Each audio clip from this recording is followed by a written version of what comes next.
I Gusti Bagus Wikswana menjelaskan karena menyangkut hajat orang banyak, sepatutnya pemerintah harus menjaga kestabilan harga LPG 3 kg. Kelangkaan LPG tabung 3 kg menurutnya akan berdampak inflasi dan imbasnya harga-harga barang pun akan mengalami kenaikan. Inflasi juga akan mempengaruhi dan mengurangi daya beli masyarakat. Wikswana mengatakan pemerintah dan Pertamina harus segera mengambil langkah strategis dengan menyediakan pasokan tabung 3 kg ke masyarakat. Salah satu upaya yang bisa dilakukan menurut Wikswana adalah dengan mengadakan operasi pasar. Ketersediaan LPG tabung melon ini sangat berarti bagi masyarakat, utamanya dari golongan ekonomi menengah ke bawah. Untuk itu, pemerintah dan Pertamina wajib memberi perlindungan ekonomi khususnya kepada masyarakat sebagai pengguna tabung melon.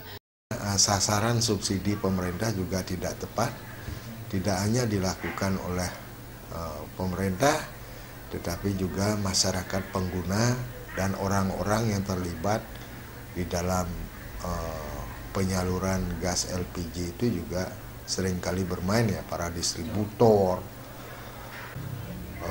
Pemerintah harus benar-benar mengambil kebijakan yang berpihak kepada masyarakat banyak kan gitu, terutama masyarakat golongan bawah inilah.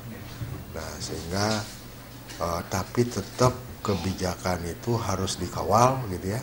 Jangan diambil kebijakan kemudian diserahkan kepada pasar. Nah ini yang seringkali apa yang diinginkan pemerintah menjadi menyimpang di pasar karena kebijakan ini tidak dikawal gitu ya. Artinya yang saya maksud dengan dikawal itu adalah kalau di dalam prosesnya terjadi penyimpangan-penyimpangan lebih awal bisa diketahui dan langsung diambil tindakan. Wikswana menambahkan beban ekonomi masyarakat saat ini akan bertambah berat jika benar-benar terjadi inflasi akibat kelangkaan LPG tabung 3 kg.